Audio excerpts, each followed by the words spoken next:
ஆண்டவரும் இரட்சகருமாகிய இயேசு கிறிஸ்துவின் நாமத்தில் வாழ்த்துக்கள். இந்த நாளிலும் ஆதியாகமம் 13வது அதிகாரத்தை நாம் கற்றுக்கொள்ளலாம். ஆபிராமும் அவன் மனைவியும் அவனுக்கு உண்டான யாவும் அவனுடைய லோத்துவும் எகிப்தை விட்டு தென் திசையில் வந்தார்கள் என்று எழுதியிருக்கிறதை பார்க்கிறோம். இங்கே லோத்துவை குறித்த காரியங்கள் சொல்லப்படுகிறது. ஆபிராமின் சகோதரனாகிய ஆரானினுடைய மகன் ஆபிராம், நாகோர், ஆரான் இவர்கள் தேராகினுடைய பிள்ளைகளாக இருந்தார்கள். இதில் ஆரான் மாத்திரம் தேராகு மரிப்பதற்கு முன்பாகவே அவன் மரித்து விட்டான். இவனுடைய லோத்துவினுடைய சகோதரிகள்தான் மில்கால், இஸ்கால் என்று சொல்லி, இதில் நாகோர் தன்னுடைய சகோதரனுடைய மகளையே அங்கே திருமணம் முடித்து கொள்ளுகிறதை பார்க்கிறோம். இங்கே தேராகினுடைய இன்னொரு மனைவியினுடைய மகளாக இருந்த சாராயை ஆபிராம் திருமணம் முடித்து கொண்டான். இவர்கள் இப்பொழுது அவர்களுடைய சொந்த பட்டணமாகிய அந்த ஊர் என்கிற கல்தேயர் தேசத்திலிருந்து அவர்கள் புறப்பட்டு ஆரான் மட்டும் வந்தார்கள் என்று சொல்லி நம்ம பார்க்கிறோம். அதற்கு பின்பாக லோத்துவும் ஆபிராமோட அங்கே பெத்தேலுக்கு போய் அங்கிருந்து பஞ்சத்தின் நிமித்தம் இவங்க எல்லாம் எகிப்துக்கு போனாங்க. திரும்பவும் பெத்தேலுக்கு வந்து அங்கே தங்கி இருந்தார்கள் என்று பார்க்கிறோம். இவ்விருவருக்கும் ஏராளமான ஆட்டு மந்தைகள் இருந்ததுனால அவர்களுடைய மேய்ப்பர்களுக்கிடையில், அதாவது ஆபிரகாமினுடைய மேய்ப்பர்களுக்கும் லோத்துவினுடைய மேய்ப்பர்களுக்கு இடையில், சகோதரனுடைய மகனின் மேய்ப்பர்களுக்கு இடையில் சண்டை உண்டாயிற்று. அப்பொழுது ஆபிராம் லோத்துக்கு தேவையான ஒரு பகுதியை தெரிந்து கொண்டு பிரிந்து போகும்படி சொல்லுகிறதை பார்க்கிறோம். பெருந்தன்மையாக, அதாவது சொத்துக்கும் இடத்துக்கும் சண்டை போடாமல் ஆண்டவருடைய அழைப்பை பெற்ற ஒரு மனிதன், ஆண்டவரால் தெரிந்து கொள்ளப்பட்ட ஒரு மனிதனுடைய சுபாவத்தை இங்கே பார்க்கிறோம். எப்பா, நீ ஒரு பகுதியை செலக்ட் பண்ணி கொண்டு நீ போ அப்படின்னு சொன்ன உடனே அங்கே லோத்து ஒரு செழிப்பான ஒரு வெளியை தெரிந்து கொண்டு சோதம் மட்டும் போய் அங்கே அவன் குடியிருக்கிறதை பார்க்கிறோம். அவனுடைய வாழ்க்கையில் பின்னாடி உள்ள அதிகாரங்கள் எல்லாம் நம்ம பார்த்தோன்னா, பிற்பாடு கெதர்லா ஹோமேர் படையெடுத்து சோதமுக்கு வந்து லோத்தையும் சிறையாக்கி கொண்டு போனான். ஆபிராம் இதை கேள்விப்பட்டு அவனை பின்தொடர்ந்து போய் லோத்துவையும் அவனை சேர்ந்த யாவையும் அங்கே மீட்டு கொண்டு அவனுக்கு திருப்பி கொடுத்தான்.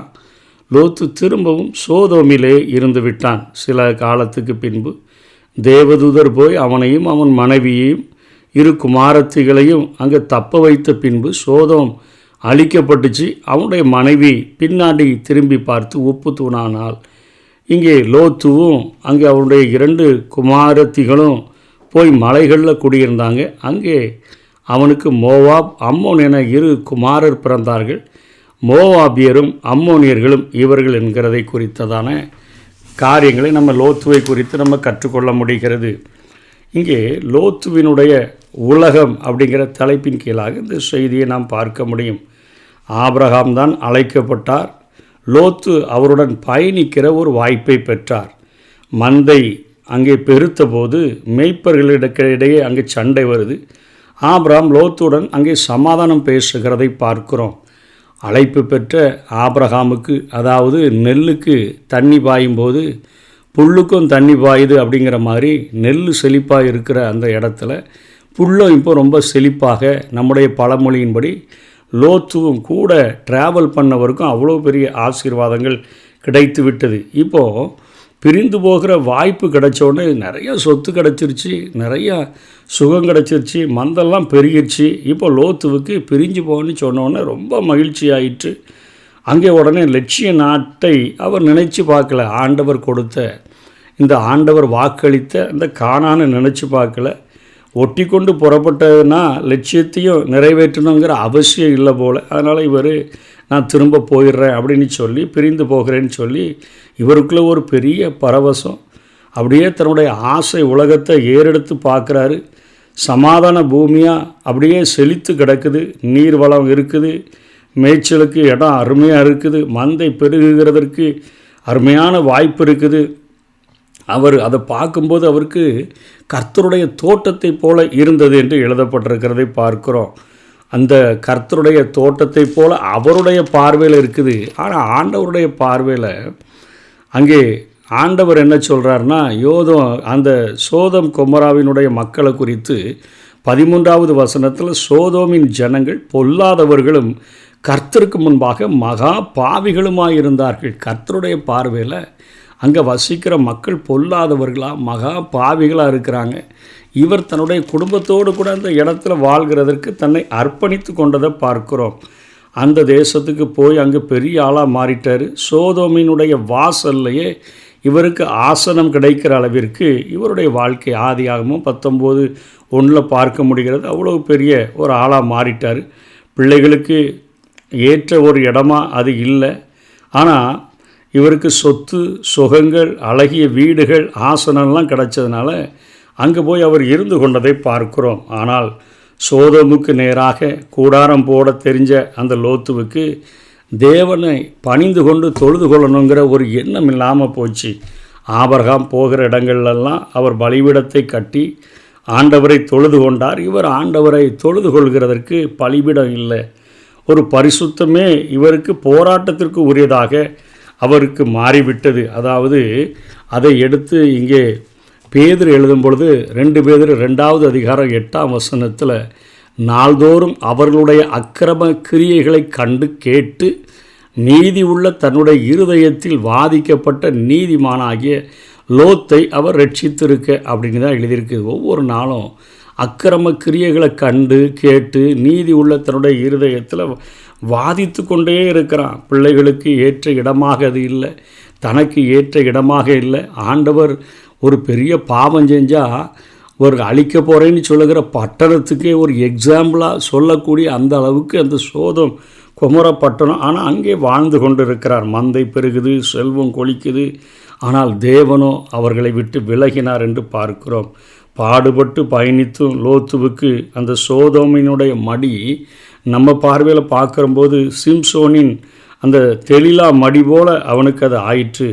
இன்றைக்கி உலகத்தினுடைய ஸ்நேகமும் இன்றைக்கி விபச்சாரம் தானே. அதை தான் யாக்கோபும் தன்னுடைய நிருபத்தில் 4வது அதிகாரம் 4வது வசனத்தில் இந்த உலகத்தை நேசித்து பிள்ளைகள் வாழ்க்கை எப்படி இருந்தாலும் பரவாயில்லை, குடும்ப வாழ்க்கை எப்படி இருந்தாலும் பரவாயில்லை, ஜனங்கள் பொல்லாதவர்களும் கர்த்தருக்கு முன்பாக மகா பாவிகளாக இருந்தாலும் பரவாயில்லை, ஆனால் செல்வம் கிடைக்குதா, மந்தைக்கு மேய்க்கிறதுக்கு அருமையான இடம் கிடைக்குதா அப்படிங்கிற ஒரு நிலைமையில் இருந்தால் வேதம் நம்மை பார்த்து அழைக்கிறது. யாக்கோபு 4:4 விபச்சாரரே விபச்சாரிகளே, உலக ஸ்நேகம் தேவனுக்கு விரோதமான பகை என்று அறியீர்களா? ஆகையால் உலகத்துக்கு சிநேகிதனாக இருக்க விரும்புகிறவன் தேவனுக்கு பகைஞனாக இருக்கிறான். ஆண்டவரே அங்கே தூதன் அனுப்பி ஆபிரகாமினுடைய ஜெபத்தின் நிமித்தமாக அங்கே ஒரு உதவியை செய்கிறதை அவனுடைய வாழ்க்கையில் நம்ம பார்க்குறோம்.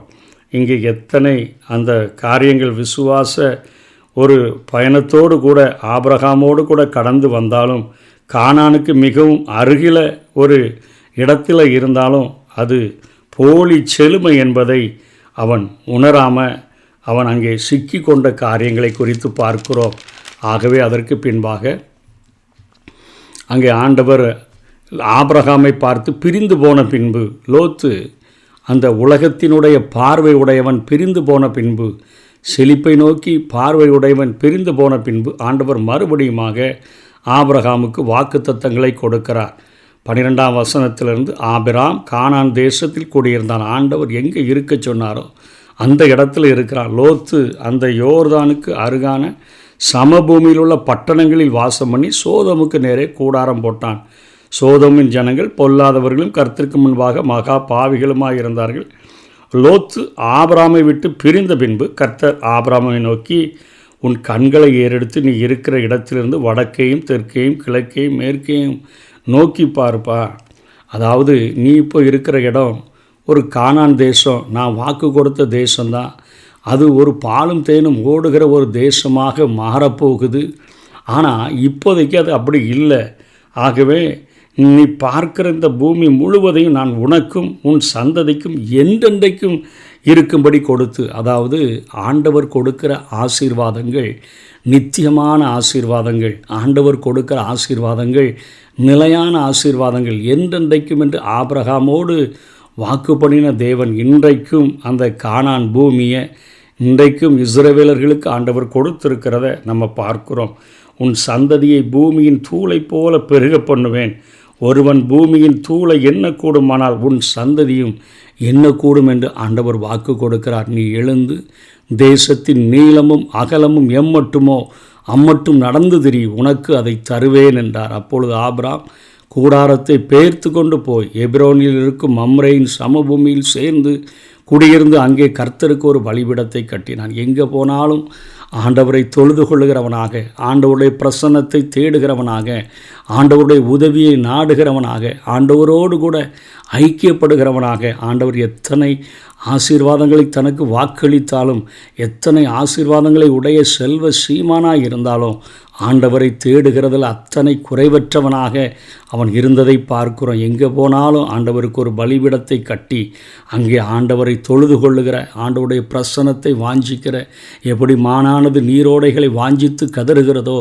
அதே போல என் ஆத்துமாவுமை வாஞ்சித்து கதறுகிறது என்று சொல்லுகிற ஒரு குணமுடையவனாக ஆபிரகாம் இருந்தான். அவனுடைய கீழ்ப்படிதலும் அவனுடைய விசுவாசமே இன்றைக்கு விசுவாச மார்க்கத்தார் எல்லாருக்கும் ஆபிரகாமை நமக்கு ஒரு தகப்பனாக, ஆபிரகாமின் வழியாக ஆசீர்வதிக்கப்படக்கூடிய ஒரு வாய்ப்பை ஆபிரகாம் பெற்றுக்கொண்டதை நாம் பார்க்கிறோம். ஆனால் லோத்துவினுடைய வாழ்க்கையில் போல என்கிற போலியை நம்பி, மிகப்பெரிய போலியை நம்பி அவன் ஏமாந்து போனபடியினாலே அவன் குடியிருந்த பட்டணங்கள் அவைகள் கவிழ்க்கப்பட்டு போயின.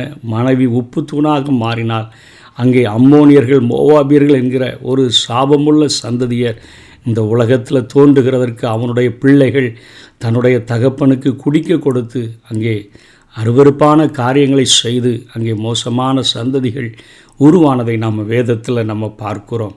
இன்றைக்கு ஆண்டவருடைய வாக்குத்தத்தத்தை பெற்றுக்கொண்டோம் என்று சொன்னால் ஆண்டவருக்காக காத்திருந்து அவருடைய வாக்குத்தத்தங்கள், அவருடைய வார்த்தைகள், தேவனால் சுவாசிக்கப்பட்ட வாக்குத்தத்தங்கள் தான் பரிசுத்த வேதாகமமாக நம்முடைய கரங்களில் கொடுக்கப்பட்டிருக்குது. ஆகவே அந்த வசனங்கள் நம்முடைய வாழ்க்கையில் நிறைவேறுகிறதற்கு, வாக்குத்தத்தங்கள் நிறைவேறுகிறதற்கு காத்திருந்தோன்னு சொன்னால் உலகத்தில் 1000 வார்த்தைகள் நமக்கு எதிராக வந்தாலும் கர்த்தர் சொல்லுகிற அவருடைய வார்த்தை நிச்சயமாக 100க்கு 100 நம்முடைய வாழ்க்கையில் என்றென்றைக்கும் நிறைவேறக்கூடியதாக இருக்கும். காத்திருப்போம். கர்த்தர் தாமே நம்மை ஆசீர்வதிப்பாராக. ஆமென்.